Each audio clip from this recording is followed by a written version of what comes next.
Welcome to a special Mi'kmaq Matters presentation coming to you from the Lions Club in Stephenville and live on Facebook. Welcome everyone here and online. It's been a beautiful day in Western Newfoundland. We give thanks for that. And we give thanks for being able to be together. So we're here tonight to talk about a very important matter, defending land and water from mining development, fish farms, and of course in this area, the windmill project that would locate 164 wind turbines on the Port-au-Port Peninsula, more than 600 feet in height, each of these turbines. And where I'm from, in York Harbor, in the Bay of Islands, when we take the trail to the peak of Blow-Me-Down, we'll have to detour on the copper mine, which is in development, and when we get to the peak, we'll be looking at a windmill if things go according to plan. So we're in serious times. So tonight, we'll talk about what we can do as individuals, as Mi'kmaq people, as organizations to defend our land and water. We have two guests with me up here. Don Ivany is NL Program Director for the Atlantic Salmon Federation. Thanks for coming, Don. Thank you for the invitation. And we have Greg James, the former chief of Burgeo First Nation. And we'll be joined on the phone partway through by Justin Hodge, who has been involved in the so far successful campaign to save an area known as Charlie's Place, which is Mi'kmaq ancestral territory in central Newfoundland near in the Appleton area. So that's our program. Before we get started, I'd like to call on Lucy Bennett, someone you all know, to say a few words to get us started in a good way. Lucy.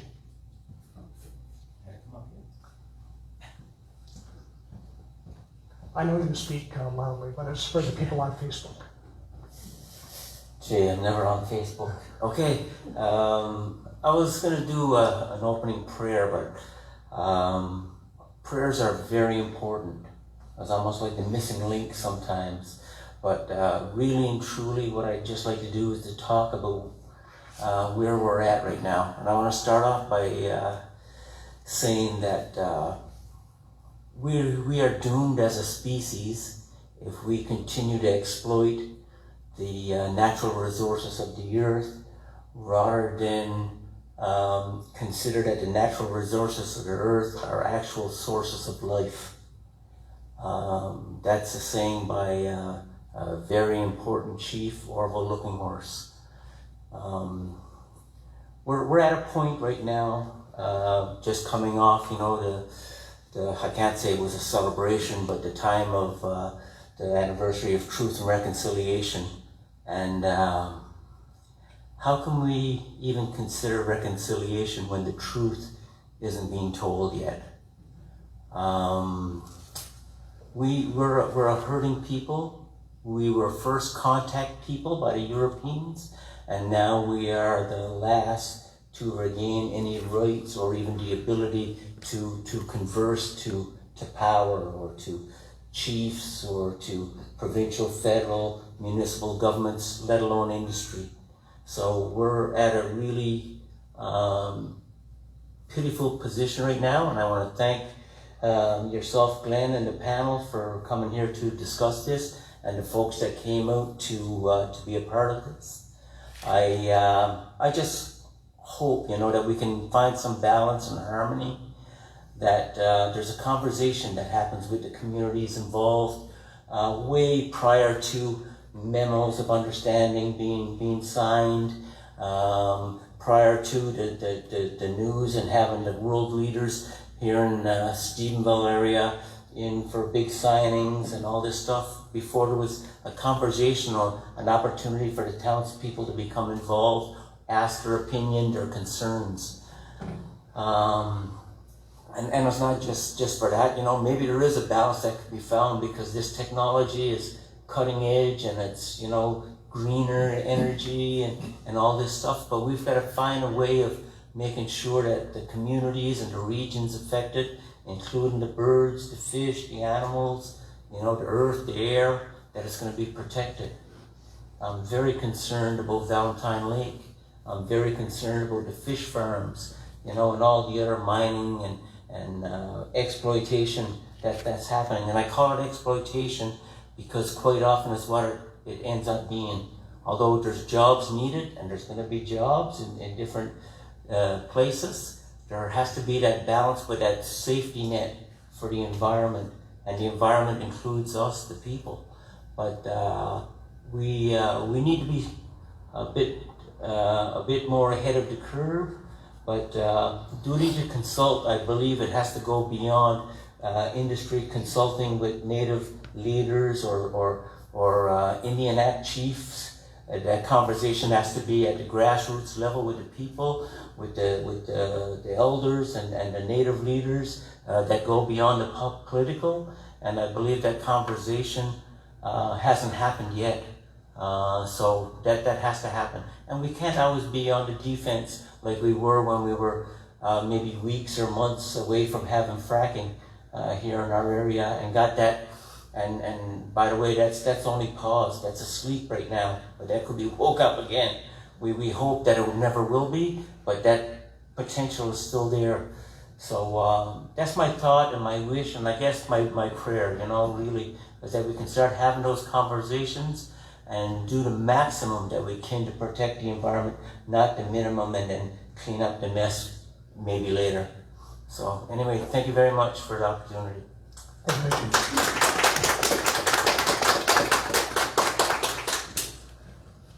So, we'll, after we hear from our panelists, we'll have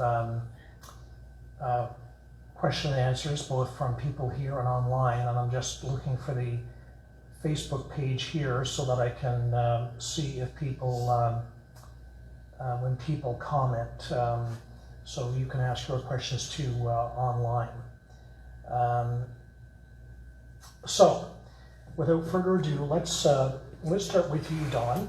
And you've been in your work for many years as working with the Atlantic Salmon Federation. And I guess salmon are, to use a mixed metaphor, the canary in the gold mine. The health of salmon are the health of the environment. And the salmon get it from all angles, from mining, from fish farms, etc.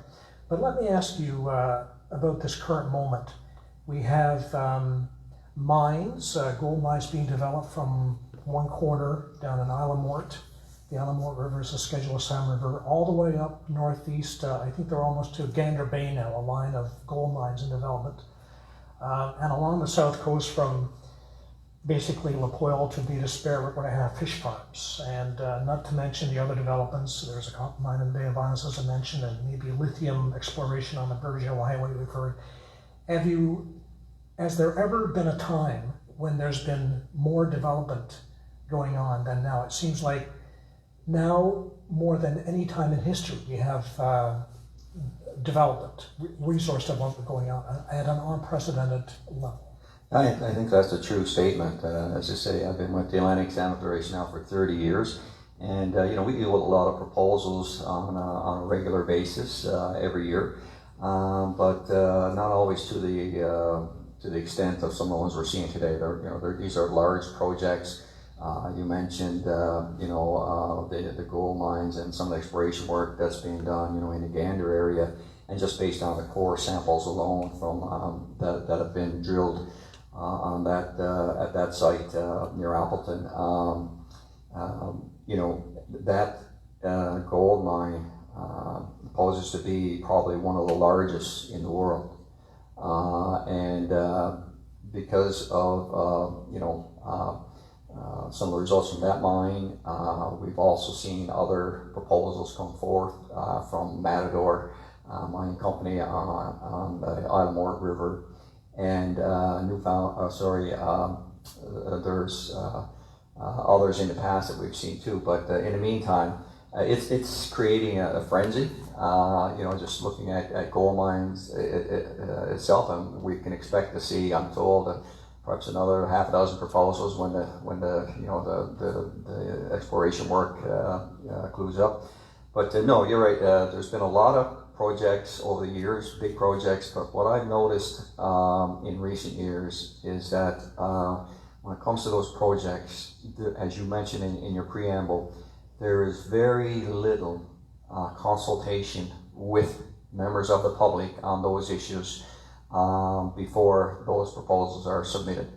I can recall back quite a number of years ago when we were seeing hydro proposals on every river, not every river, but a good many of our wild salmon rivers in the province. And at that particular time, we were trying to deal with all the proposals that we were seeing. There was even plans to dam off the Humber River, the upper part of the Humber River in the main spawning area where salmon spawn on the Humber River, and provincial government, was willing to entertain it. But that was the straw that broke the camel's back, and we led a campaign that lasted for a while, but due to the public concern that we were able to raise about it, we were able to get the provincial government, and with Premier Brian Tobin at the time, that said, you know what, people are really concerned about this. I'll tell you what I'm going to do. I'm going to put a freeze on small hydro development, and I'm going to hold extensive consultations across the province to get feedback from the people. And when that new policy came out, it was quite different than the old one. So I went from spending 80% of my work week trying to, deal with small hydro proposals to having to deal with zero.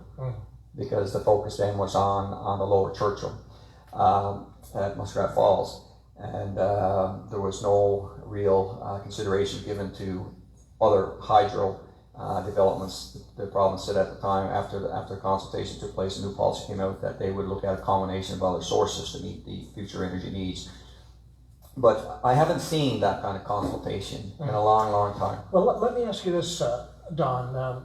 Two things. One, at what point do developers need to consult with people? Because of course we have down our way, we have this drilling going on in the Copper Mine Brook area, but no one seems to know very much about it. And when does the consultation permit stage kick in, or can they be out there in the woods drilling till the cows go home without very much in the permitting regulation process kicking in? That's a really good question. I can tell you from my personal experience that we see a lot of those projects begin work, not in terms of a gold mine, probably not so much actually shovels in the ground in terms of digging for the gold, but we certainly see a lot of preparation work in terms of upgrades to roads and replacement of bridges and stuff at stream crossings and things like that, and even on the marathon project, there were a lot of concerns expressed by some of the siltation and stuff that was occurring as a result of that. The public really doesn't get an opportunity to provide input until after the proposal is registered with the Provincial Department of Environment for environmental assessment. And the other big thing that I've seen change is in years gone by, when proposals were registered, the public used to have quite a lengthy time to provide input. I'm seeing, major proposals being put forth now where you have, probably 3 weeks, 4 weeks at most, and then within a week a decision is made. That's unprecedented from what I've seen in years gone by. And in years gone by, if we were to reach out to the Provincial Department of Environment and say, we don't think a month or a month and a half is long enough. We think we need to have a few more weeks to give people ample time to provide meaningful input. Then they're willing to entertain that, but we're not seeing that today. There seems to be a rush to approve those projects, even if it means going against the government going against their own regulations. Yes, of course, that was an issue here with the windmills. People in this area found out. I think they probably had about 3 weeks to get in their submissions. The people who support the windmill project say to those of us concerned about the environmental impact, don't worry, there's going to be an environmental assessment study done on this. And what the materials submitted by the proponent, World Energy GH2, says it would require the construction of 120 kilometers of road to handle heavy trucks and cranes. Blasting may be necessary on some turbine sites, and topsoil and vegetation will be removed and replaced with fill. The areas affected are home to the little brown bat, an endangered species, and to snowshoe hare, black bear, beaver, lynx, mink, and muskrat. Crossbills and rusty blackbirds, 2 species at risk, may also be present in the construction area. So you and I recently participated in the environmental review process for Valentine Lake Gold Mine, which today was the official construction start date. So as we speak here, they are now building the Valentine Lake Gold Mine. So what do you say to those people telling us, don't worry, be happy, there's going to be an environmental assessment? To what extent do you think that guarantees the health and safety of our natural environment? What I would say to those people is stay engaged, monitor the situation very closely, because one of the biggest downsides with our environmental assessment process is that it is the proponent themselves who prepare the environmental assessment. So they are obviously very biased, the opinions that they give, and their view of things, I can assure you, would not be in line with the public's view or the view of many different organizations similar to our own all the time. In fact, often they're quite different. A lot of times it's just a matter of going through a paper exercise. For example, a number of years back, the Atlantic Salmon Federation went to court against the provincial government in Greek for when they registered their hatchery in the Marystown area. And we challenged them on that, and basically said that not only because the government was going to approve that without any environmental assessment, we challenged them on that, went to court, and we were able to show that, based on the input from public letters that had gone in, that there was significant public concern, and there was evidence of potential significant environmental damage. So the provincial government had to order an EIS, because if either one of those things were triggered, it would mean that an environmental assessment had to take place. So the Department of Environment required the company to re-register it, and also to include the marine component, because they were only going to register the hatchery to produce 11 million fish, but they didn't say where 11 million fish was going to go. That was 11 million fish a year. They were going to go into the marine environment, which is where the greatest environmental impacts were going to occur. So, the government then, we won that case, and the government then, and the company, they appealed the decision, and we ended up back in court, and the decision was heard by 3 Supreme judges who upheld the decision of the presiding judge in the first case. Now, so we were, very pleased with the outcome of that at the particular time. But, so they're doing an environmental assessment, looking at the impact not only of the hatchery, but there's 11 million fish. You would think would be a pretty comprehensive exercise. Well, about 3 or 4 weeks later, the company submitted their environmental assessment, and very shortly after that, it was approved. And I can tell you, because I reviewed it personally, that EIS is one of the worst that I've ever seen. It was full of deficiencies, but it really didn't matter. It was essentially rubber stamped, and the project went ahead. So that's very unfortunate. Like I say, we have rules and regulations, and I see time and time again where the provincial government, breaks their own regulations. I can give you another quick example. I fought and helped lead a campaign for 3 years to protect Main River in the Soft Arm area from clear-cut harvesting, because it was an extremely unique area, which I think everybody would agree to today who knows anything about it. And so we did that.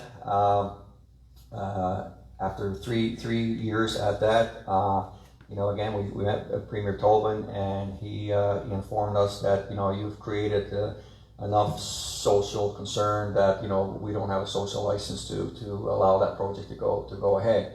So then we advocated then to have the river established as a heritage river, and that happened. And then the provincial government, as part of the process, when that river was designated as heritage river, the provincial government had to establish a set of regulations to manage that river, and they did it under, I think it was the tourism regulations at a particular time. Well, in their own regulations that it's set up to manage a park, there was not supposed to be any ATV use in the park other than snowmobiles in the wintertime. Well, and the other thing that was supposed to happen is that there was supposed to be an advisory committee set up to provide advice to government on issues around the park, and that was supposed to be a permanent committee. Well, in the last year or so, we come to discover that an ATV trail went into the heart of the main river area against the provincial government's own regulations, and that trail was actually even built before they even submitted environmental proposal. Actually, they submitted and then withdrew it. But the point is, it was against their own regulations, and we were disappointed. But the worst part was that the advisory committee that was supposed to be in place, in the last 20 years since the park was established, was not even in place for the previous 10 years. So there was nobody looking after it. But that was the government's responsibility to make sure that advisory committee was in place and operating. Had it been, I doubt that ATV trail would have went in. But again, it was against their own regulations. Yes.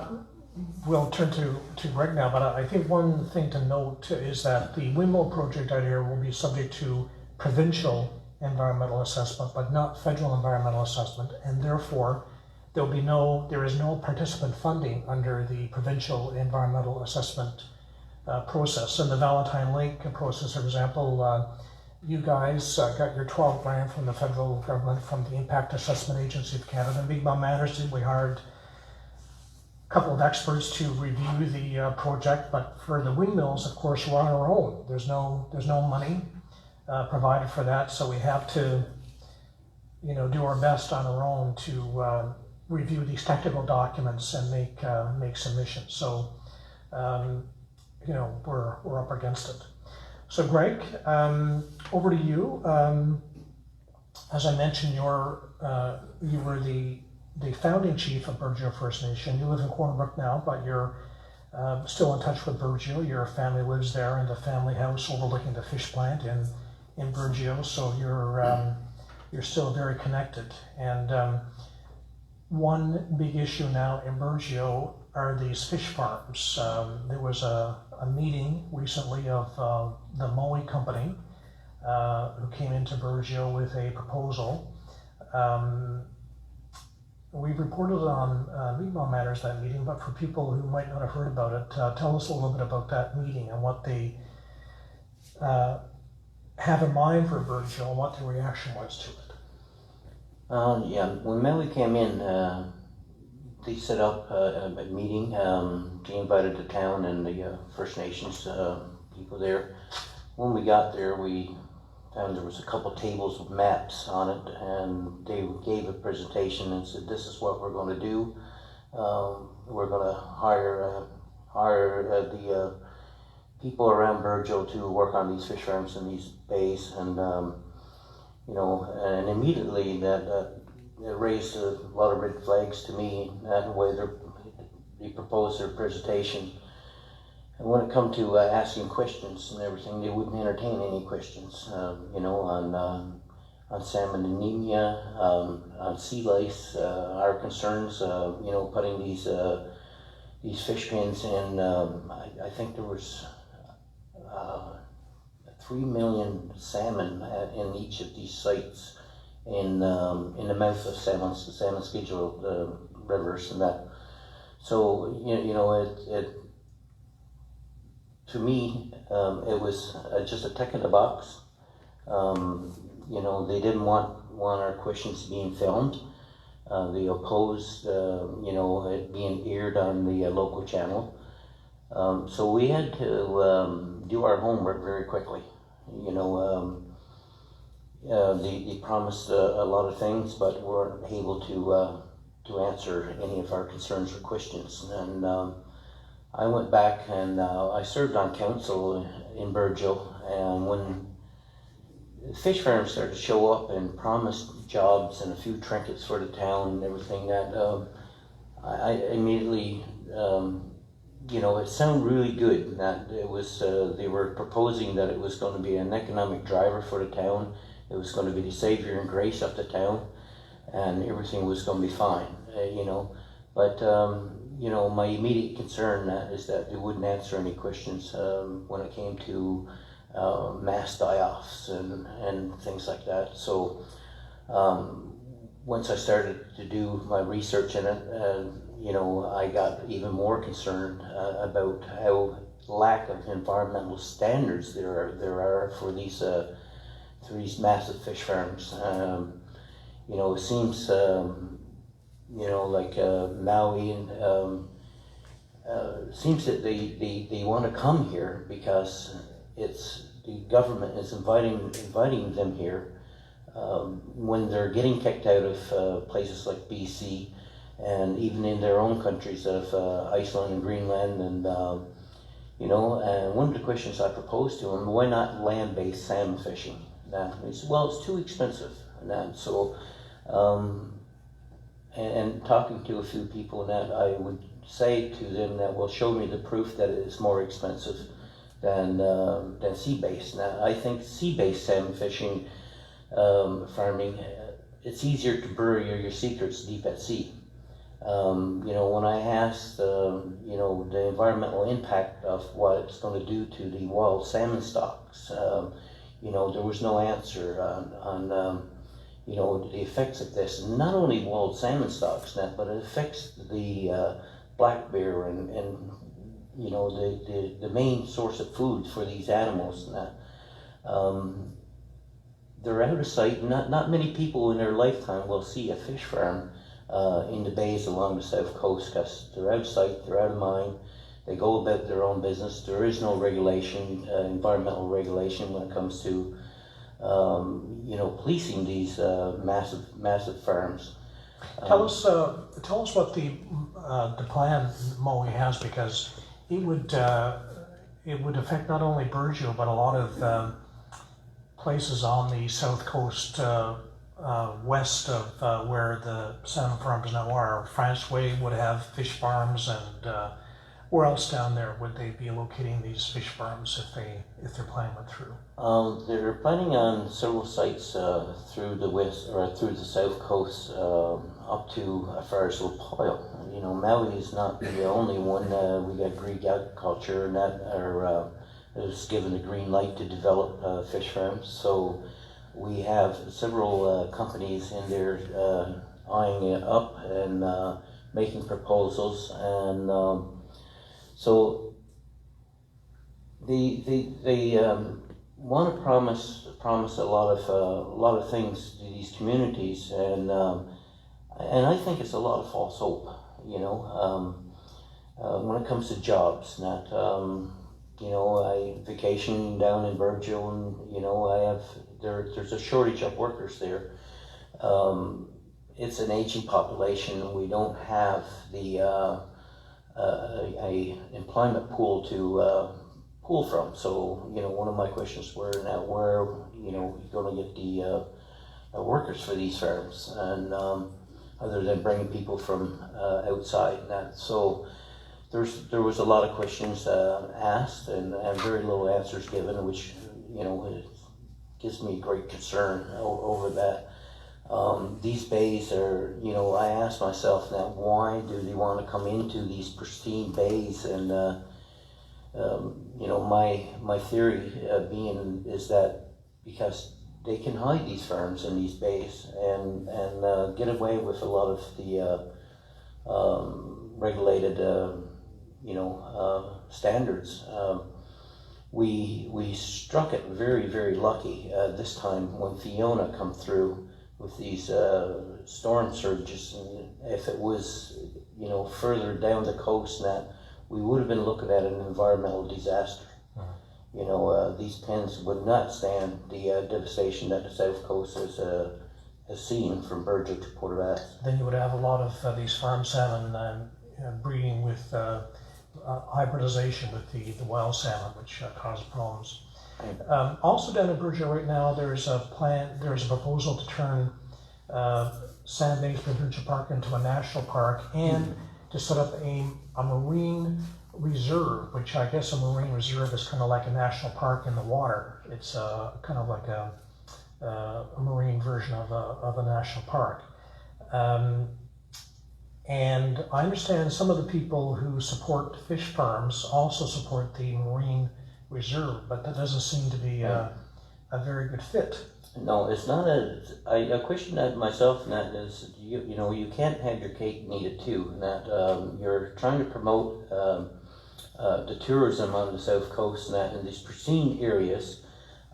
We've seen some of the kayaking schools already pull out of Burgeo because of the condition of the water when these mass die-offs happen and they render down the fish into fish meal.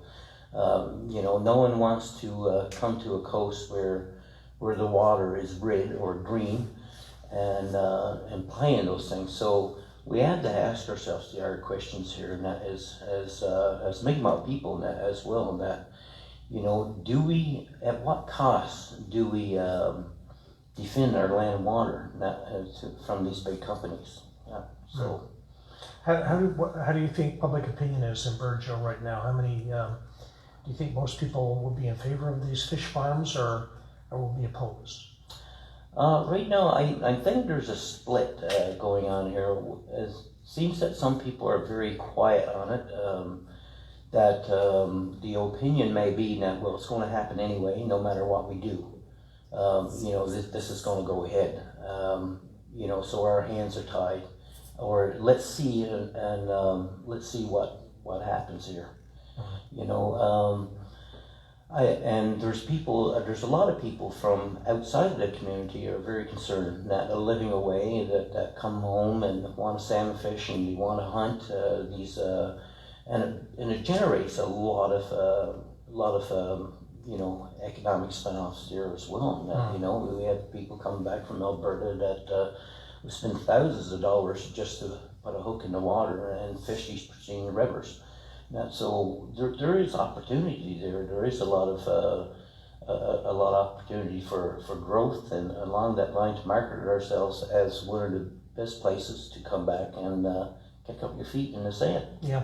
Well, I guess, Don, I might ask you this also. We don't, you know, we hear about the jobs associated with the hydrogen plant. There are 80 jobs in Stephenville in this hydrogen plant, and, you know, these jobs on the South Coast, but we don't hear about the jobs associated with outfitting, salmon fishing, tourism, and these and the outfitting jobs. Think about those that work, and as with you know, moose hunting and caribou hunting, that money spreads throughout rural Newfoundland. It's money that circulates. It's those are industries that could last forever if managed properly, unlike the Valentine Lake gold mine, which has expected life of 12 years, after which those 400 equipment operator jobs will be gone. So it seems like we underappreciate the economic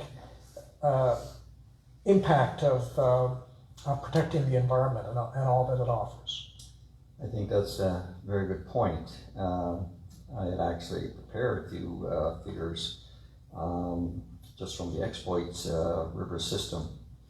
Because one of the ironic things about the Marathon and Gold project, when it was registered and the environmental assessment was being done, neither the provincial government or the Department of the Environment required the company to address potential downstream impacts from this huge big gold mining operation that's going to be using a lot of these toxic chemicals to separate the gold from the ore that it's in. I'm talking some of the most toxic chemicals known to man: cyanide, arsenic, mercury, you know, just to name a few. So they weren't even required to look at the downstream impacts, although they were going to once they treated the water, the waste from that was going to go back and be dumped into the lakes that fed the Exploits River system.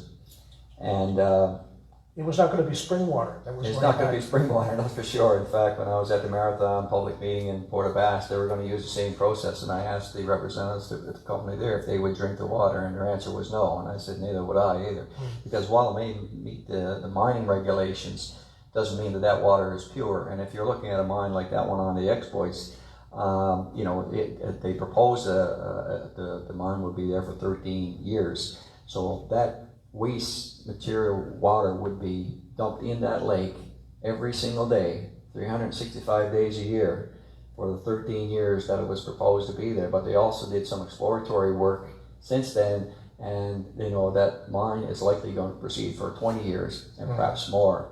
So, but they weren't going to look at the downstream, weren't even required by our provincial or federal Department of Environments.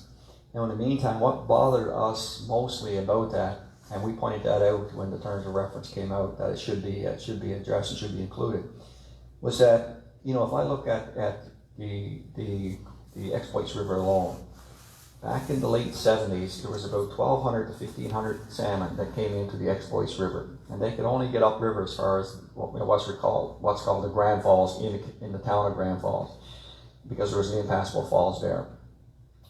Since then, the Department of Fisheries and Oceans undertook to open up the watershed and to launch a major enhancement program. So they built major fishways at the dam in Bishop Falls. They built major fishways at Grand Falls to allow fish to get by there. They built fishways up at the Red Indian Dam at the end of Red Indian Lake, and that one was a very elaborate one that even involved incorporation of an elevator that lifted the fish 40 feet up in the air that allowed the fish to go over. The Environmental Resource Management Association, then, which is one of our affiliate organizations that work with us from Grand Falls, over the following years, over the past 40 years, they built a hatchery. That hatchery stocked 10 million fry a year. From that hatchery they raised and stocked into the Exploits River watershed. They did that for, I think, 10, 12 years straight. So you're talking a huge number of fish that was put in there, and they stocked the entire system, all the tributaries, headwaters. They carried out all kinds of habitat restoration work. They removed thousands of cords of old pulpwood that was on the bottom of the river. They removed all the logging dams. They replaced culverts and bridges, and the list goes on and on. And they went on then to establish, to develop the recreational fishery around that. And the recreational fishery brought a lot of people into the area. So that river actually went from having 12 to 1,500 fish up to a peak a few years ago at 45,000 fish. And the average return today is between 30 and 35,000 fish. So they built, developed the town of Grand Falls and the town of Bishop Falls, for example. They developed their tourism industry around the river. They built walking trails. They built boat launches. They built RV parks, and they developed the Salmon Festival. And Salmon Fest was a big thing. Yeah. Was a big thing, and so just a few figures. And these were the latest figures I could find when I was looking through some files the other day. The latest figures available indicate that salmon resource and the river itself, the Grand Falls River, generates some $3.5 million a year in gross domestic product. It supports upwards of 100 full-time equivalent jobs and brings in and salaries some $2.5 million annually. And as you mentioned, that's annually, right? But and it'll be there forever if well managed. But what blew us away was that they weren't even required to look at the downstream impacts. And this enhancement work took place over a 40-year period. It meant nothing. To the mine, don't even consider the downstream impacts. That was the message. And the same thing is happening on the Gander River. I mean, we worked with the Gander River Management Association for 20 years. They did excellent work on the Gander River. They brought that river from 5,000 fish up to 28,000 fish, which was the last time there was a count. And every person I talked to says there's more fish there now than when there was the last time there was a count. That group, the Gander River Management Association, they opened up new habitat. They worked with the forestry companies to establish kilometer buffer zones on each side of the river.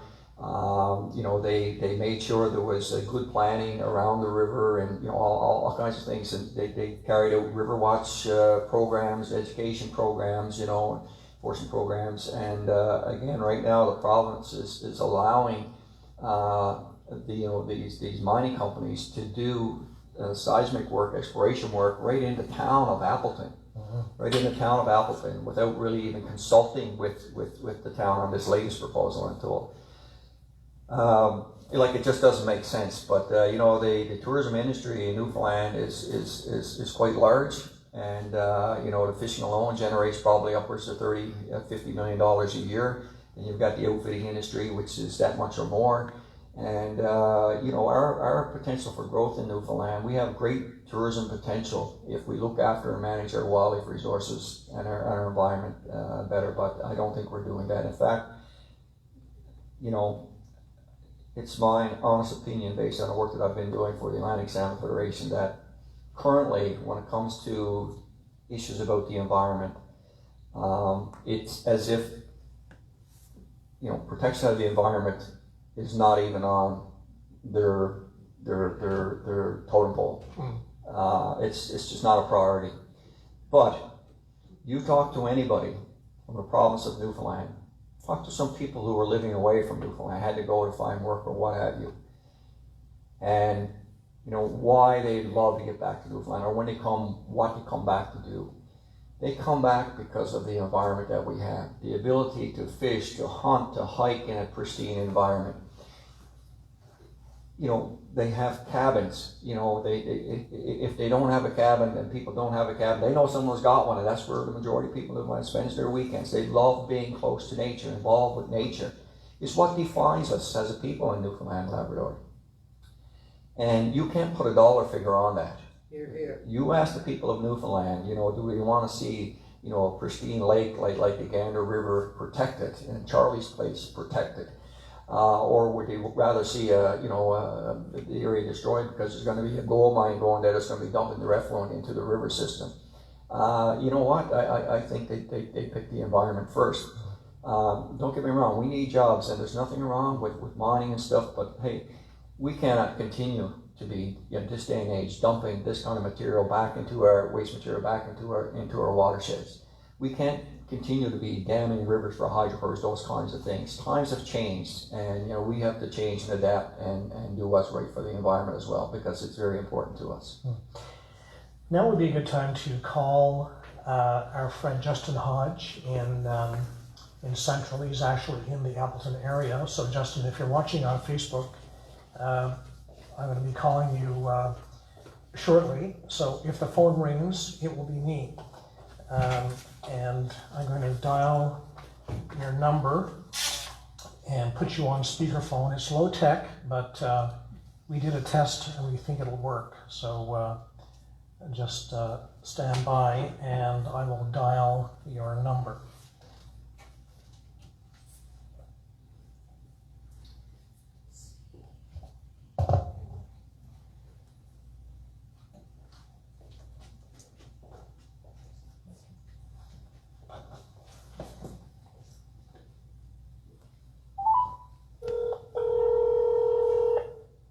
Can you hear it? Can you hear the...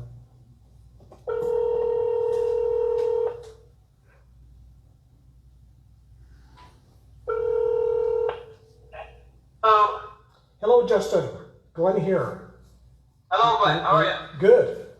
Thanks for joining us, Justin. I don't know if you've been watching on Facebook, but we've been talking about your part of the world, but we wanted to talk to you about Charlie's Place, which is a very special area that you've been doing a lot of work to defend these past number of months. So first of all, why don't you just give us give us a visual of what Charlie's Place is and what we would see if we went out in the woods there with you through Charlie's Place. Yes, sure thing, Glenn. I'd like to, before I get started here, I'd like to apologize for anybody if I, I'd like to get some coffee going around because I don't want to bore nobody, right?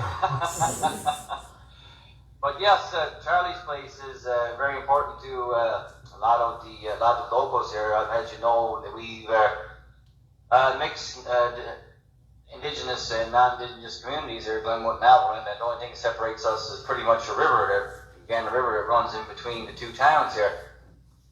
And Halibu First Nations is, I've been lucky enough now to be working with Halibu actually as river guardian for 4 years now, and it really brought me back to our roots, I'll say, as a 12th generation Indigenous person now. Charlie Francis is what his name for Charlie's, but it would be my 12th or 6th great grandfather, so it's approximately 12 generations. So anyway, that place up there really makes it sentimental to our family, which is the Francis fan, we'll say. Our last names would be from Charlie Francis. And boy, that place up there, as you know now, Newfoundland, where there's 14 native species, our wolf is gone, but pretty much every other one is up there crammed into this 100 square kilometer Charlie's Place zone, which is bordered by three of the borders on Charlie's Place is actually water borders. The one is the Gander Lake on the south side. So now on the east and west side is the Southwest Gander River and Northwest Gander River, which is a Class 4 and a Class 6 river system now which holds, I'm going to say probably top-notch salmon habitat and responding habitat now pretty much left in the world today, because there's not only salmon now, we got our eel, 2 species of eel, American eel, and we have some beautiful runs of trout and our brown trout now. And not only that, northern sturgeon, which is they live to be very old, and they're known to travel the Northwest River and spawn right up on the grounds of just east of Charlie's Place on the east bank. So with that all going on in the around the perimeter, in the inside of Charlie's Place now is full of these little tributaries and hundreds of little tributaries, full freshwater springs. You've got all of our medicinal plants and edibles, our chaga and oh my God, golden chanterelles, birch boletes, hedgehogs, fiddleheads, goes on, Indian pipe. Goes on and on and on. Just all the biodiversity that's crammed into this little area, and with the significance of these 2 rivers, which would it creates almost like its own microclimate. So it flourishes. It's just a little haven up there for all these insects. Is our dragonfly now is on the chopping block now, and so is our 2 species of bat. So with all this coming down with climate change. And, I'm going to say overhunting, which is a lot of use going on here now. There's no value to our habitat anymore like it was one time. People just shoot and point and shoot now. We like to point and shoot with a camera rather than we would have gone anymore, because it's that scarce to see a bit of nature around here. And you got the cutting, which me and Glenn had many chats about. And, yes, let's bring people up to date about that, Justin. So earlier this year, I think it was probably in the spring, we got these reports that Cornbrook Pulp and Paper wanted to move in and log half of Charlie's Place, and you and other people in the area sprung to action and organized meetings and sent letters and did a lot of work. So what is the latest on the logging? Does Cornbrook Pulp and Paper still plan to log? Has it logged? Is there logging in the future for Charlie's Place? Now, from what we're hearing now, Glenn, there's a hold or a pause, we'll say now, on the logging for now, because we've brought up so many. Just from the start, there's been a total lack of consultation with all of our groups here, 3 native groups and towns. And I think, with your help too, Glenn, and a lot of the other supporters with with the news media and stuff, like, to get this, you know, and we were putting out there, like, how bad would it look for their customers, Corporate Pulp Paper's customers, to go in on this land now that they know the significance of the burial sites and you know, there's places up there now where actually my aunt and, you know, siblings and people have been born up there, and just to have that significance there and have to go in and harvest it now, so I think they're putting the pause on, and I think they're hoping for it to quiet down, but you know, we're just shifting gears now. Hopefully, you know, we can keep it to a minimum until we get funding or until we go through this process, right? Mm. Now, the other thing that's the other threat that has arisen after the logging is the activities of this mining company that is also in the area. Tell us about that. Well, it never rains but it pours. Yeah, well, we seemed like we were getting at the woods there a little bit on the logging aspect, and then we turn around and this major gold mining company now is not only just mining on our doorsteps here in our community, but they're pretty much mining on the doorstep of Charlie's Place too, and you know, any day that could be a reality. Now, we've started opening the doors for conversation and consultation with them, but in regards to, it's a totally different atmosphere and a totally different set of rules when it comes to, you know, when it comes to especially gold, you know. Mm. And you were working to get something that's called an IPCA, and which stands for Indigenous Protected and Conserved Area, which is a kind of a new program, as I understand it, in which groups can get funding to buy land and protect that land. What's the latest with your application to get an IPCA for your area, for Charlie's Place? Yes, well, we just started, the information package just came out now for our proposal. So we had a meeting on the 3rd of October, just to run through the application. So now tomorrow, actually, we're having a meeting.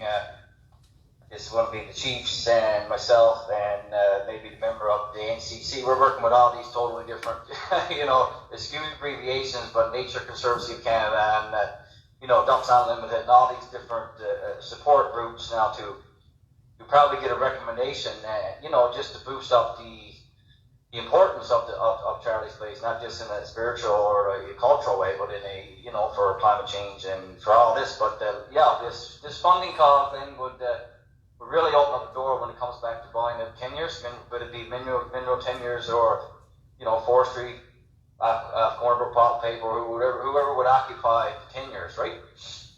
I see. So basically, the government would give you money to buy the land so you could protect it as an indigenous space, protected by indigenous people. Yes, and now the bonus of because everybody, it seems, with all these protected areas popping up, you know, and people's kind of getting the wrong idea now. I don't know if it's if it's intentional, getting the wrong idea, but you know, we're trying to let everybody know in advance before it goes, if it goes to any meetings and public meetings or stuff. Now, that an IPCA doesn't mean, okay, you're not allowed to hunt, you're not allowed to fish, you're not allowed. We want this as a community-held, you know, a property like it was for the last, you know, since 200 years, since before Charlie, and before that, since the Beathic was there. You know, we want this managed in a sustainable way so everybody can enjoy it. And with this eco-tourism coming up, and, you know, try to transition our people from fatting and hunting, and, you know, that's okay too, but, you know, we got to look forward and say, you know, there's ecotourism, there's tours, there's hiking, there's local foraging. You know, the benefits there is you know, it's huge, Glenn, and it's time for government to realize it, right? Now, Justin, you, at least in terms of corporate pulp and paper, you've well, so far you've been successful. There's been no logging yet, and you're working with these groups on the IPCA and on this logging issue, or on this mining issue.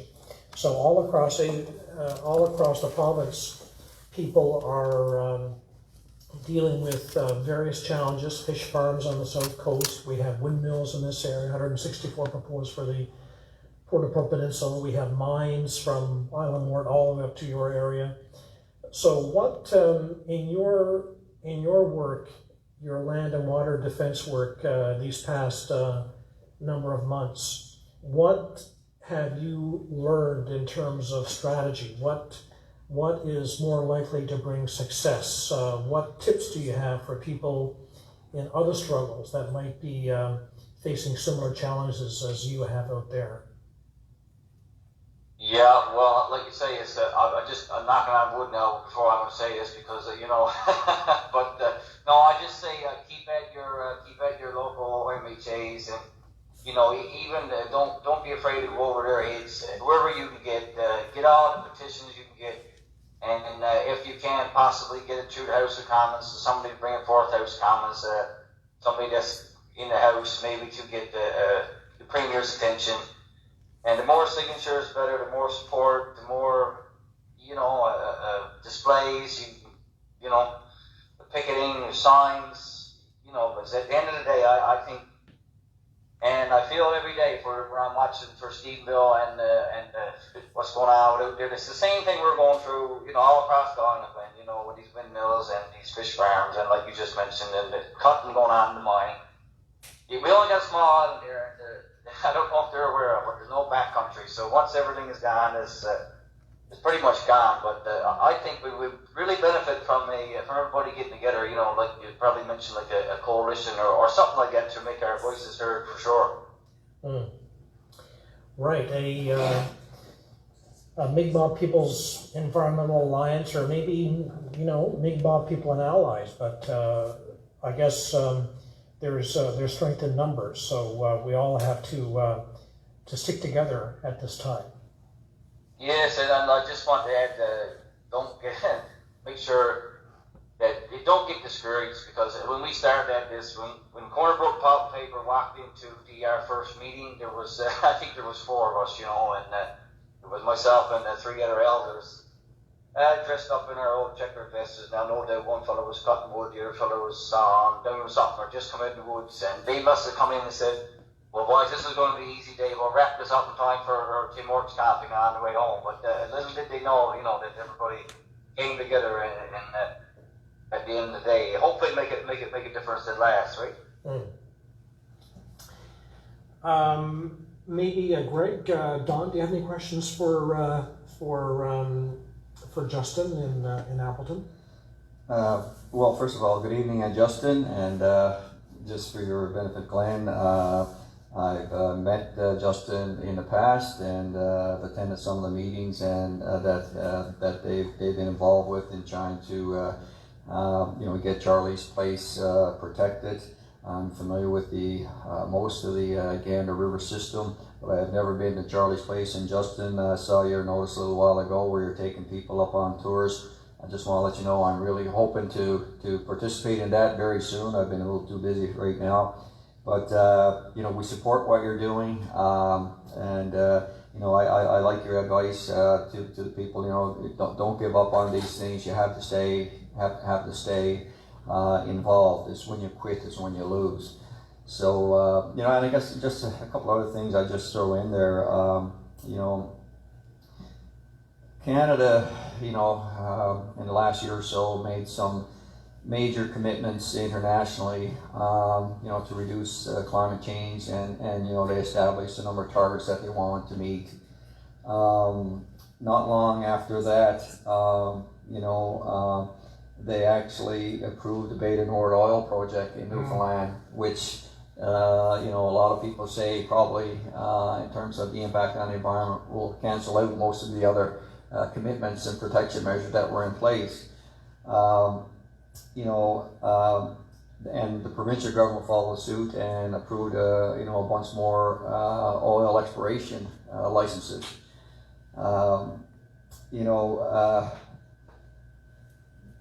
The provincial government was supposed to be developing a protected areas plan for the province.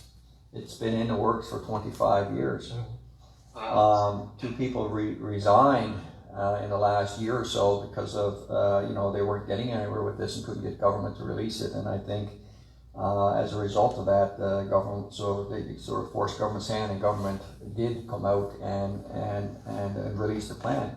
But we haven't heard a sound about it since. No, and the last we heard was that, well, it took a long time to get people. For a number of months, there were no people on the committee on WERAC. I don't know if people know the WERAC is the, help me Don, it's the Wilderness... Ecological Reserves and Advisory Committee. Yes, WERAC. And so for a number of months, there was no one on the committee. The government just didn't appoint anyone.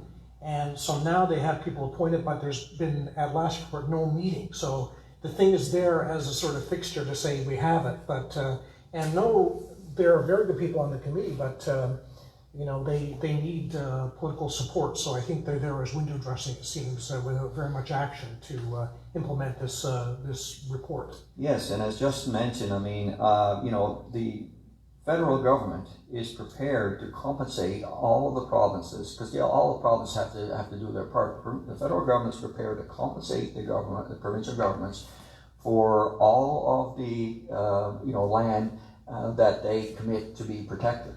So yeah, and it's good value. I've seen some of the figures. I mean, it's not just, you know, it's not minimum wage. It's not minimum wage. Yes. It's a really, you know, it's the value of what the land is. And we haven't seen much happen with that. So, you know, when I say that, you know, that's why I said when I don't think like these environmental issues is even on the government's radar. And I understand, you know, some of it could be that, you know, a couple of years ago, we were, you know, close to being bankrupt, but things have changed around, and I think government needs to do more, because, again, I've been around for a long time in the province dealing with these issues, and there is a growing sense of frustration among the people of the province who care about the environment, among the people of the province who are involved with these environmental conservation groups, and they feel, and we feel, as if we are being ignored and pushed into a corner. And there is an inherent danger of doing that. And I'll give you an example. When I first got involved with the Main River issue, it was at a time, actually they submitted an amendment 2 weeks before Christmas, and to government indicating they're going to adjust their plan. They're now going into the Main River watershed to start harvesting the area. Well, I got involved, and I took my Christmas holidays and I wrote letters to as many people as I could and got them involved with it. And we started a campaign. And at the time, just to give you an idea of the atmosphere we were working in, there's 3 pulp mills operating in the province of Newfoundland. They had a wood supply shortage. They were speeding up production. They were importing wood from outside the province to meet their needs. And here we were looking to protect the Main River from being harvested and clear cut. Pretty tough odds, yes. You know, when you consider it. We could have rolled over and gave up, but we didn't. People like myself had been into Main River. We saw how unique it was. We experienced it firsthand. And we decided not to give up, but to see what we could do. And we fought against that atmosphere. And it took us 3 years, and it was a hard-fought campaign, I can tell you. And it involved, we did videos, we circulated the videos around, showed the people of the province what was in there. And when they began to appreciate it, people started jumping on board and coming out of the woodworks to see what they could do to help, whether that was throwing, you know, a $10 bill in a hat to help out with what you're doing, or getting directly involved themselves. It was 3 years, and you know, again, under that atmosphere, we were successful in generating enough public opposition that government, you know, basically forced the company not to harvest there. So my message is this. Now, that's the hard way of doing things, but that's not the way we would like to do things in this province. We would much rather work with the provincial government and the federal government on these issues. But that can only happen if they decide to sit and meet with us to consider the issues of concern that we have. I mean, I helped form the Coalition for Aquaculture Reform in the province of Newfoundland. We had 22 organizations within the province signed on to that. We couldn't get a meeting with government officials. It took us the best part of 2 years before we managed to get a meeting. And I think we only had one meeting. That was all we got. But that in my view, that's being ignored, especially when you got major organizations throughout the province who were involved in supporting the committee work. We can't continue to operate like that in this province. There has to be more cooperation. There has to be more dialogue, communication, and let's all do our part and work together to resolve those issues. Don't be brushing them under the mat or pushing people in the corner hoping they're going to go away. That's not the way to do things. I think, Justin, I think you've also got the brush off a few times from the Minister of the Environment there. The Minister doesn't always respond to your emails, I've noticed. Well, yeah, that's an understatement, Glenn, I guess. And nice to hear your voice there from my buddy in the background. Some good points there. If I'd like just to add to that for a quick second, we've been the same type of deal in here. We've been Calvin brings it up, and every meeting we have amongst ourselves, just to stay peaceful as we can up till the end. Because if there's one thing that they're going to dig up, it's going to be that one time that someone stands up with the profanity or ends up taking matters into their own hands, as bad as you want to. But just to stay neutral if you can, and the way that we fought back is because if you can hold an ace or joker, because you got to have a joker now because that's what they use, because we had this prior engagement Goldwaters had with Cornbrook Pulp Paper because Cornbrook Pulp Paper acquired all assets. Now we got our hands on this paperwork to just find print, and they acquired all assets. So they were the Steel Bridge up there, which spans across Norwest Gardner River, that everybody used for the last 60s, is pretty much in it's in real rough shape now. It needs to be done. So the first ammunition they use is, okay, we'll take the bridge out, so nobody can't use it. The hunters or the cabin owners can't get across. I thought that was pretty, it was a shot under the table. So anyway, I said, well, we'll use that to our advantage. Now you own the bridge, so they also owns the, there's at least 500 vehicles, rather it be from a small car that they use back and forth to drive up there, to all the buses that they use with the main, to every kind of equipment in there with diesel and rear end gear all, and to one of my friends then over the hill there, his grandfather actually is still living, and he was a trucker that brought them HDX, them liter tin cans of 10W30 that they used up there. And he said there's at least 250, he said there are probably 500,000. He said that went up there, that never came back. And we located the dumps, we got soil samples, we got pictures, coordinates sent to the government, and this is pretty much Glen smack dab in the middle of Charlie's place. And in order for them to get in there, either the mining or Cornbrook Pulp Paper, they got to divert or go past the site, which is pretty much on hold now because they're doing their own inspection. Government is supposed to be doing their own inspection, so this is one thing. Stuff like that, if there's anything that you can use that, we didn't want to play it, but at the end of the day, it was going to help save or delay, the territory in there. This all should have been looked after anyway if they acquired it, right? So it looks like someone might have to pay for the cleanup bill for that, for those cans. Yeah, and all the oil now is the leaching. They say it goes, was it 50 centimeters king or something? I got all the paperwork there on it, but yeah, all the tributaries in there, and the vehicles. So I'm going to think it's going to cost more than 1.5 million to clean up the messes up there. So what's it worth to the government? What's it worth to Cornbrook Pulp Paper to work with us a little bit, right? Mm. Anyone here have any questions for Justin before we say goodbye? Rick, anyone here? I just want to pick up on something that Don and Justin alluded to. It was the I feel sometimes at a disadvantage when we're preparing an argument against these companies or want to We're not paid. We have no source of income. We have to rely on experts like Don himself,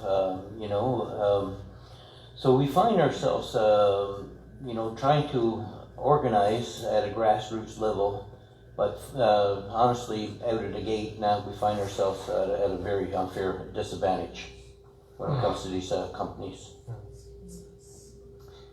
Anybody here want to ask Justin a question? Well, great, Justin. I'm glad you were able to join us, and good luck with your work down there. Fingers crossed for you. Yes, no problem, and all the best to you guys too, and appreciate for having me on there. Like you say, don't let it get you down. We all have days here like that. We all want to call on our table, and it always seems like one door shut, they say two doors open. So that was the kind of thing we just kept hanging on, and we thought that we were going to be ran over by steamrollers, and the day's not over yet. But we seem to crawl into the woodwork somehow. But yeah, keep it up, boys, keep it up. And anything you ever need, I sure then got my number, so give me a shout, or we'll try to help you any way we can. Great. Thanks, Justin. Thanks a lot, Justin. No problem. Take care. Bye. Okay. So in a moment, we'll see if anyone has any questions from the audience here, and I'm looking here to see. So I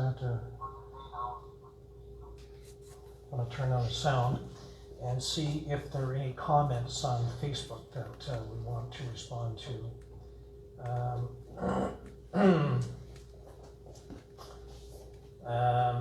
Okay, before we go to questions, I wanted to make very briefly some comments about what I would regard as some systemic issues with Halibu. Now, don't worry, this is not going to be another diatribe against Chief and Council, not of that nature, but more of the from the point of view of this idea of the landless band and a couple of other things, because I think this is relevant to our discussion, because we are in the territory of the second largest First Nation in Canada, Halibu, with 24,000 people.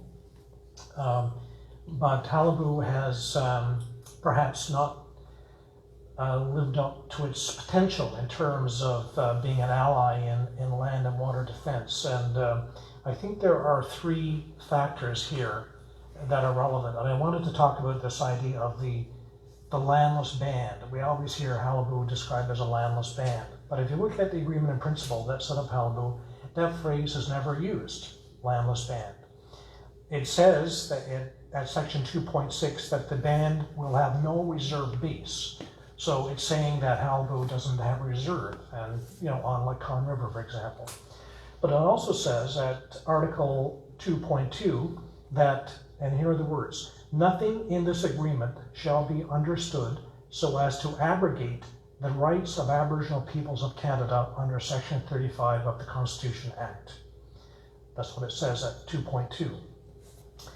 And of course, Section 35 of the Constitution says existing Aboriginal and treaty rights of the Aboriginal peoples of Canada are legally recognized and affirmed. So are we a landless band? I think that phrase should be kind of outlawed, because I mean, how can an Indigenous people be landless? I mean, the land is at the fundamental to the identity, to the culture of Indigenous people. I mean, a landless band is an impossibility because land is everything.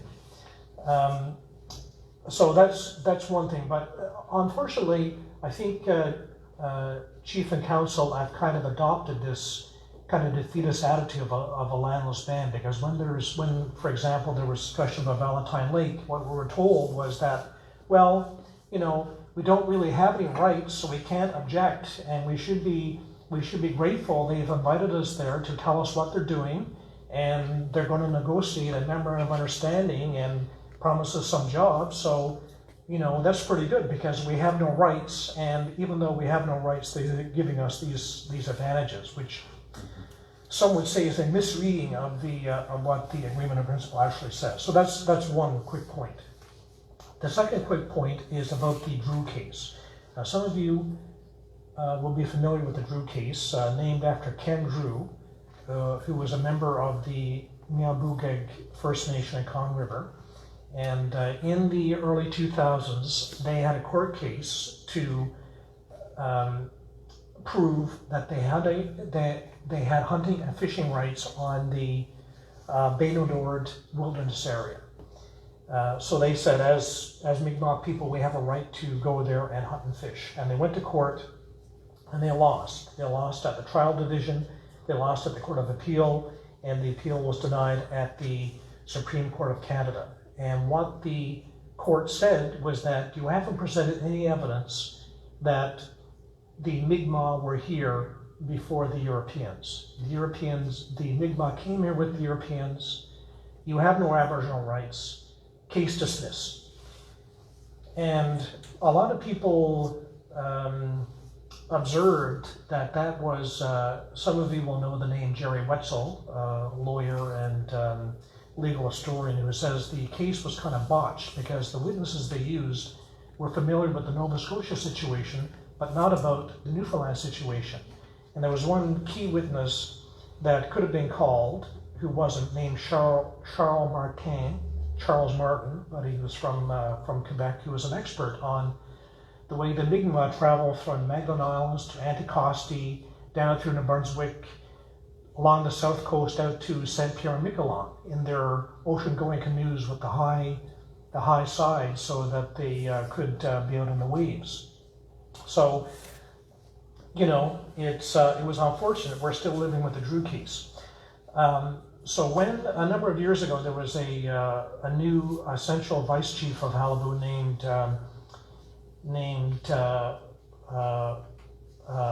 Drover. Remind me of his first name. Randy Drover, yes. Sorry, Randy, if you're listening. Randy Drover. And Randy said that Halibu needed a legal strategy to assert its Aboriginal rights because of this landless band problem and this problem of the Drew case. So let's hire our lawyer and figure out where to go from here. Do we try to get under the Peace and Friendship Treaty in the same Peace and Friendship Treaty that the Nova Scotia and New Brunswick Mi'kmaq rely on to assert their rights? We were all part of Mi'kmaq. People were traveling back and forth before the Europeans. So what's up with this? Why are we are treaty people too? But there's nothing was done about that, and so it remains. And the third small point is that Halibu has a Department of Environment and Natural Resources, but it has no core staff. They get money by applying for grants, the same grants that Don and I applied for Valentine Lake. They got one too, but they do it in-house, and they basically fund themselves on the admin fees, and if there is funding to protect the bat, then they'll be protecting the bats, and they're doing a lot of very important work on preservation of the bat species at risk because there's funding for that. But there's no funding to monitor what's going on with these developments, and there's no funding to assist groups in getting together its submissions. So it's kind of like a department with nothing behind it. It's just a name without anything there very much. So I think Halibu members must insist that their band do more on these very fundamental issues of legal strategy, and not just accept what the government says, because as Chief Brendan Mitchell says, anytime they use the word land rights with the provincial government, the government will say, no, you can't, you have no rights. Remember the Drew case?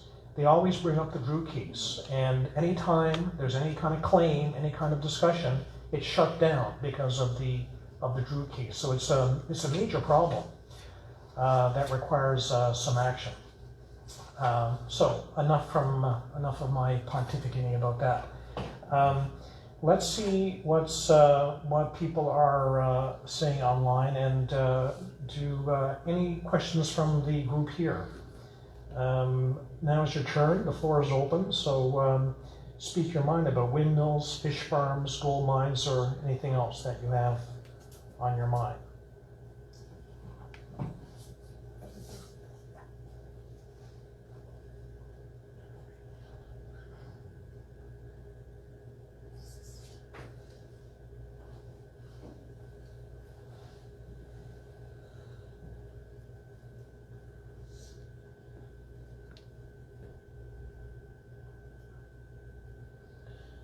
Glenn, I think it's a very good point that you made. When we use the word landless, we seem to be defeated even before we get off the ground. When I was chief of Burgeo First Nation, we had a problem with Nelcor spraying blueberries. And, you know, it upsets a lot of people in that, because our elders were used to getting out of their car in this area and pecking the blueberries where they, you know, traditionally went. And when Nelcor came in and sprayed,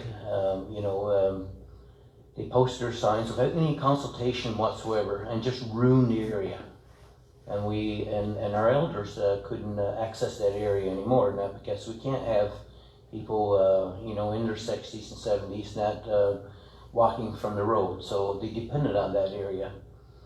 I contacted council, and the first thing out of their mouth, now, well, can't do nothing because we're landless. We're a landless band. So where does that leave us when it comes to asserting our rights, you know, when defending the land and water? Because certainly our leadership has been missing in action here over the years. You know, there is no real strategy with Alibu First Nation. They seem to be all over the map. It seems to be flavor of the day.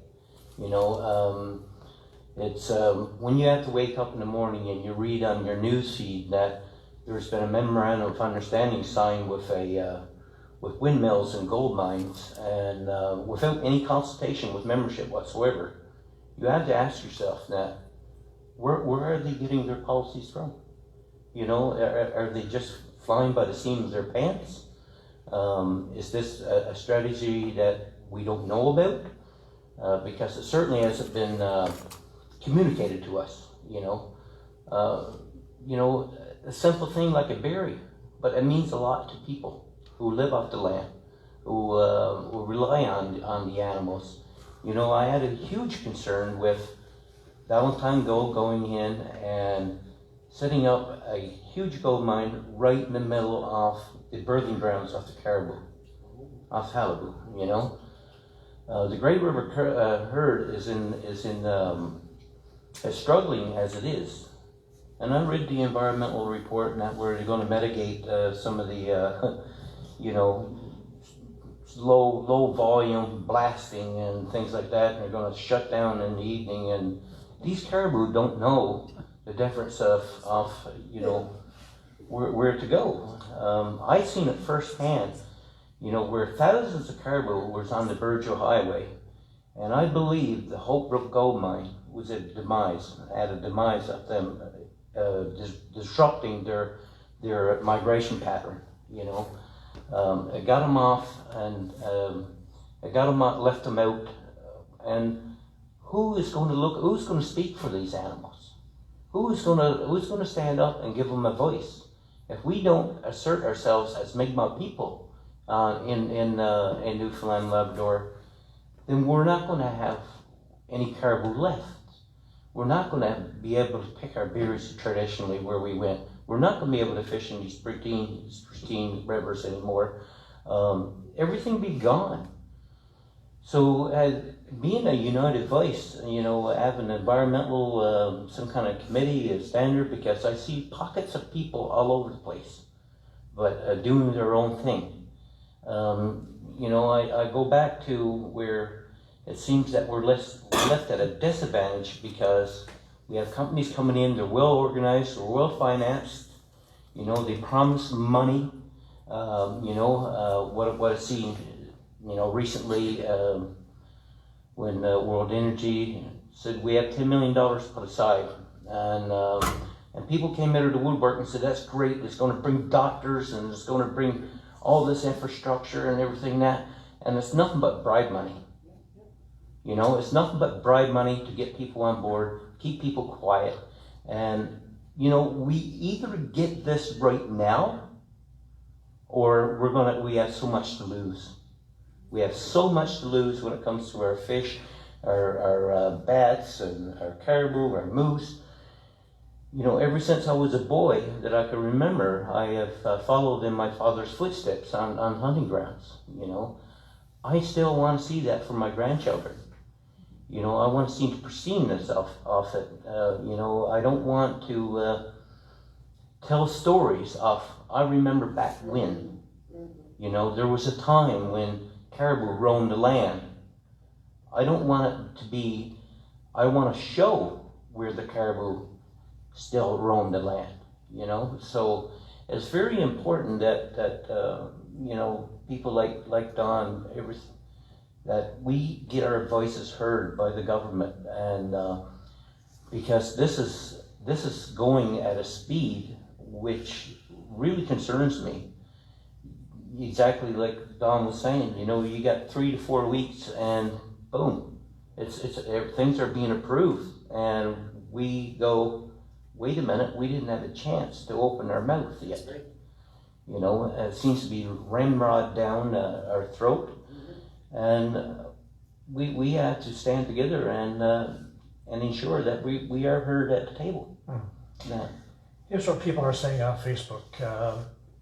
Veronica Jones-Snook says, nothing about us without us, I guess along the lines of consultation.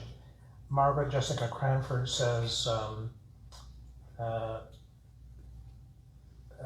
referring to the this landless band idea, this is what the special agreement allows. The band is not only landless, clearly.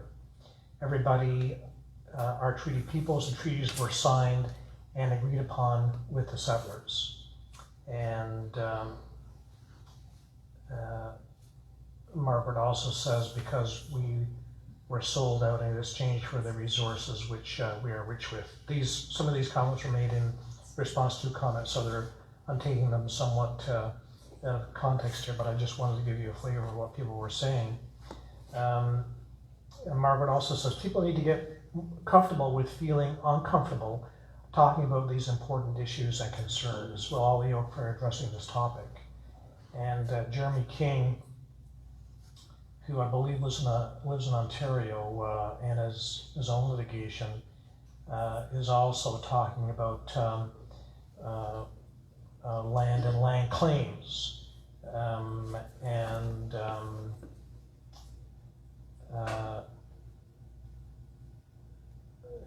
also refers to UNDRIP, the UN Declaration on the Rights of Indigenous Peoples, which is also the law in Canada.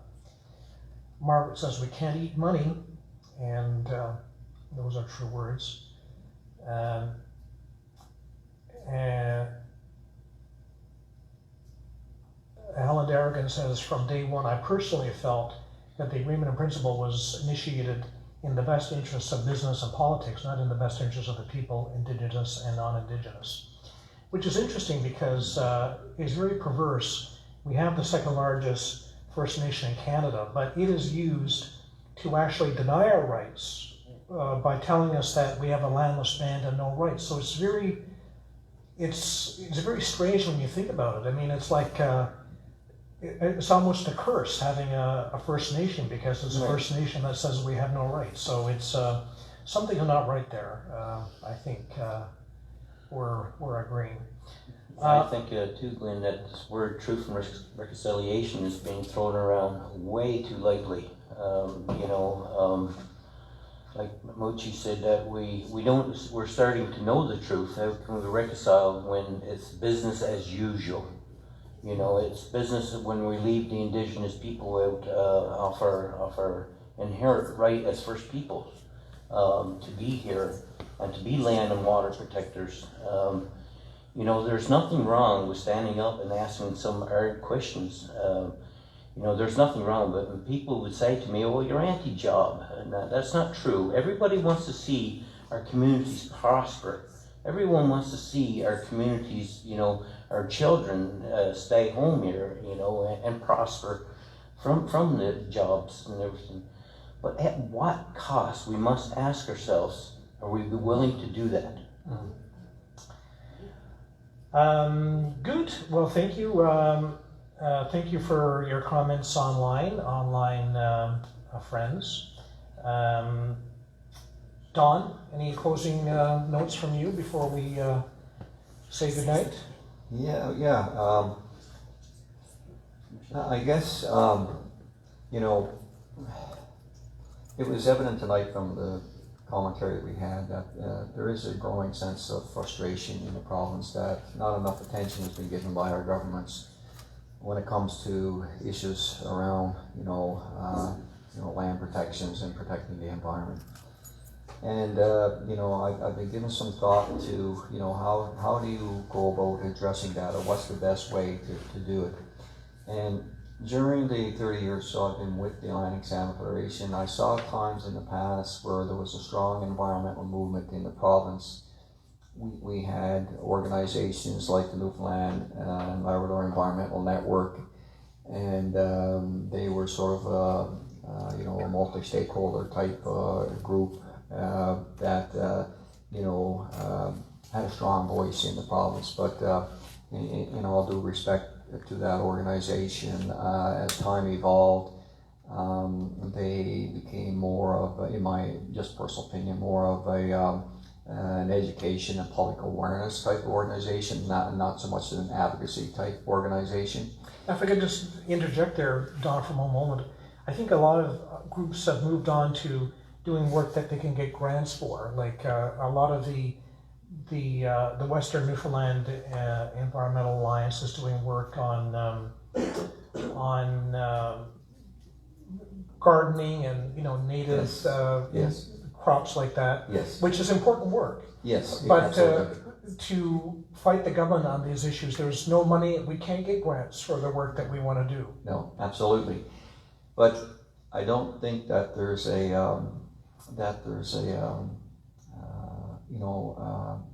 united voice in the province when it comes to environmental issues. I think everybody's working a little bit independently, and because of the level of frustration that we've experienced in the past, I don't think nearly as many people are speaking up now as it used to be because of that frustration of not getting anything done. And so I think, some consideration should be given in this province by all of the groups that care about the environment and individuals who care about the environment, that maybe it's time to start a new organization, an environmental group that's a strong advocate for making sure that our environment is protected properly when proposals, whether they be for gold mines or protecting Charlie's Place or whatever. I don't think we have that currently, and I think it would be of great value if we had a strong organization that represented a lot of people in the province, and they would be the lead advocacy group who are willing to speak out. Because to me, as a Newfoundlander myself,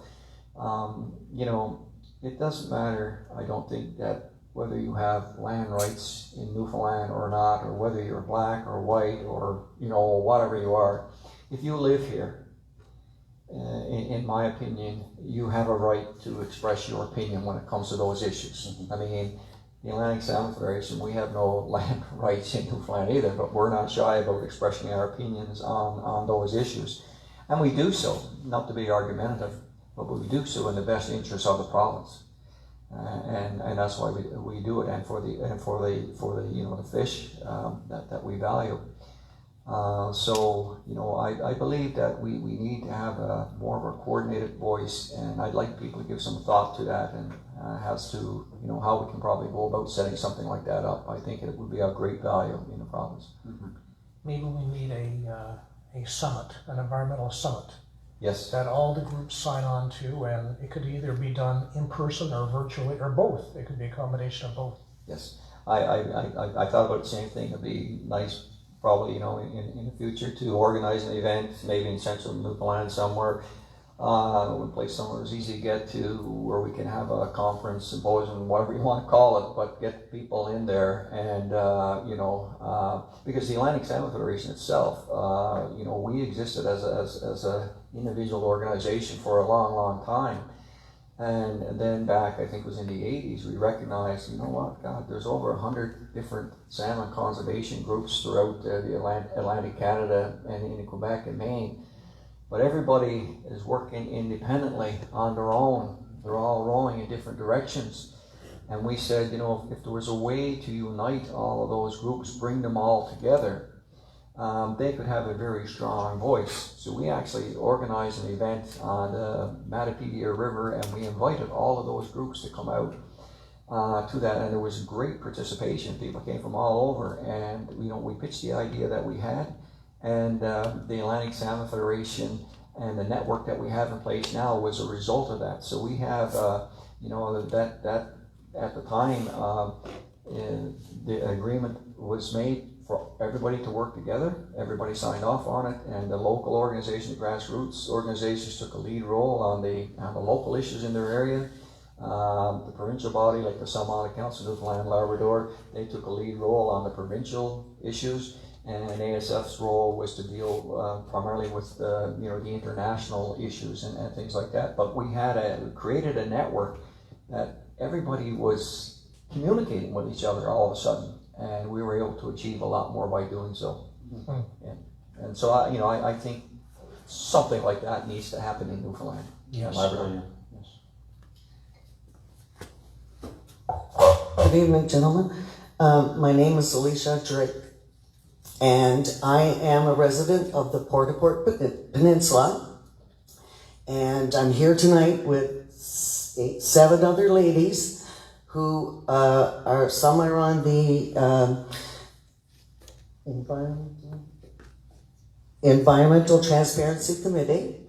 I've met them when we have been protesting, when Prime Minister Justin Trudeau came to Stephenville and signed off on our crown land with the swipe of a pen. John Reisling, is that his name? He went up to Cape St. George. We found out about it through the media. He was up at Cape St. George, and he was asked a lot of questions by locals. I was impressed. I watched it on YouTube. And the man, to me, his attitude, I am going. I thought that the man had a lot of audacity. I thought that he wasn't respectful.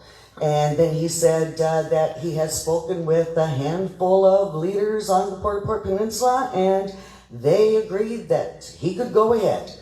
And we didn't know anything about it, the general population. And so once we learned about it, then we had to educate ourselves about it. And the more educated we became about it, the more concerned we became about it. You have the Premier. He is, of course, going to do whatever Prime Minister Trudeau says he's to do. And although we have a PC MHA, the MHA told my local service district leader that he knew nothing about it when she broached him about it. However, John Reisling mentioned he was there at the meeting, our MHA, and John Reisling said, oh yes, he knew about it a year ago. So that's upsetting to us because we live here. Another thing is, like, people from Stephenville, not all, I'm sure. There's a lot of people with a lot of concerns. But there are people in the media who are showing, approval of this. But the media is not truly hasn't truly represented us. We've had to try and get our voices out there. And the people in Stephenville are saying, well, there's lots of jobs. Why are you against jobs, like you gentlemen said? And it's not that we're not against jobs, of course. My husband's been going away for 27 years. He only half saw his children growing up, but they grew up and they're well-adjusted individuals and they're educated and they will be, members of society who contribute. And I'm contributing right now. I have concerns about, and I'm sure a lot of the residents on the peninsula, if you have 164 600-foot windmills, and you want to sell your house, who's going to buy your house? No matter how much you invested in it, no matter if you invested everything in it. Like the one real estate agent said, I read on Facebook, I've never had anybody ask me, if they wanted to buy a house in an area with so many turbines. It's not really appealing. Unless someone loves the look of turbines, which most residents on the peninsula absolutely do not. And you're talking, I am personally, and a lot of people on the peninsula are as well. I am English. My last name is Drake.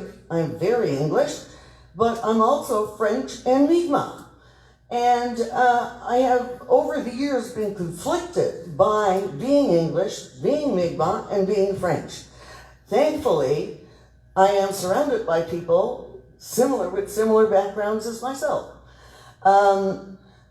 My father is English, but when the English came to Newfoundland, they assimilated and used the techniques of the indigenous people in order to survive because it's a harsh place to live. And right now, just say, there are families, we all settled in one concentrated area. There are families with 5 generations living in the same area. If the animals are going to be altered, if the sea life is going to be altered, the environment is going to be altered, such as the flora and fauna, so will humans. It seems like humans are the last on the list for some reason. And if you're going to alter all of those things, humans will be altered as well. And you're going to alter 5 generations of human beings that have a history 500 years or more, and you're just going to wipe that away? Our government needs to, I understand, I've been reading on news feeds about Trudeau. Prime Minister Justin Trudeau, has been doing this all across Canada. He's leading everybody in his wake. And so we're not just the only ones, but the problem is, why are we fighting against the Newfoundland government to try and get the Newfoundland government to listen to us? We pay our taxes, we're their bosses, not the other way around. In fact, why do we have to fight with them to get a bit of information when Riesling and them are given all of our knowledge about our environment and everything so that they can write up their assessments? Why have our local service districts and our town leaders clammed up when they came back from being wined and dined up in Ontario? Excuse me for a second. They were brought to this wind farm. I'm sure it was a model wind farm in the middle of nowhere. On the peninsula, we live on the peripheral. The center of the peninsula, we consider it our backyard. Townies, people from town will say, well, it's not your backyard, it's Crown land. Well, when we go and pick berries there, snare rabbits there, catch moose there, you hunt moose there, we go skidoo racing in the winter, I go snowshoeing in the winter there, and that's where all of our water supply comes from. There are 2 big lines of turbines that have never been put on land before. They're meant for the water, going over 3 ponds on the peninsula, and that's our watershed. That's our water. I was going to ask you about that. So are you able to tell from the map where the turbines will be located in your area? You're able to see that there's going to be a turbine right there at that bend in the road? Well, yes. Well, there's 3 ponds. That's where we go skidooing, and so we know the area. And you can see the water on the map of the 3 ponds, and there's 2 big lines going right straight across. So then, poor people up at Cape St. George and mainland, they're getting the brunt of it. And 3 Rock Cove, their park, there's a park up there, and there's cormorants and all kinds of rare and endangered species of birds and plants. Riesling says he's going to take the rare plants and he's going to transplant them someplace else. Well, they would be someplace else if they could have thrived someplace else. They are there for a reason. And it's time we stop fighting with our government and our government started working for us. We pay taxpayers' dollars. We have a road that's hideous to drive on in the wintertime and not much better in the summertime. Now the road is getting widened for a company that's not even wasn't even based in Newfoundland until recently. The Romaines Bridge. I mean, we'd have to slow down, and it was just horrendous. Now Romaines Bridge is going to be fixed. We've been paying taxes all along. Stephenville doesn't realize either. They're a mercantile town. You can call yourself what you want, but you're a mercantile town. We all come from Bay St. George, and we feed Stephenville, and we have in the poorest of times, and we've done it in the richest of times. And you're turning your back on us and say, you'll have to get used to it. Well, we can't get used to walking outside of our door and seeing 164 600 feet turbines, and there's flickering that comes from it, there's infrasound that comes from it, and we're worried about our health, and we're worried about the health of our environment. And our voice, and the people that I have spoken to, we don't want it, and leave it off the Port Peninsula. It's too small of a land base, and you have people surrounding all of the crown land that you want to exploit. Newfoundlanders have been exploited for over 500 years with the fishery, and we have a history of being exploited. Fishermen fought against the federal government exploiting our fishery to the point where our codfish fishery collapsed. And we have seen where they've tried to frack on the Port Peninsula, right around the beautiful Port Bay. I ended up taking my homemade sign and going up to Ottawa and protesting on Parliament Hill. I felt so deeply because I'm the voice of the animals. I'm the voice of the land. I'm the voice of the water. They don't have a voice. So I'm their voice, and you gentlemen are as well. And thank you very much. All the points you've made, we've made the same points as well. We're in the same boat. Let's build a big boat and sail the waves. Hear, hear. Hear, hear. Well, I think that's the perfect note on which to end the evening. So thank you very much. Thank you for coming. Thanks on Facebook. Till the next time. Thanks to our crew, Judy, Byron, to Noah and Huey, and to Janice and Brenda here at the Lions Club. Thank you very much. Good night. And to Nova.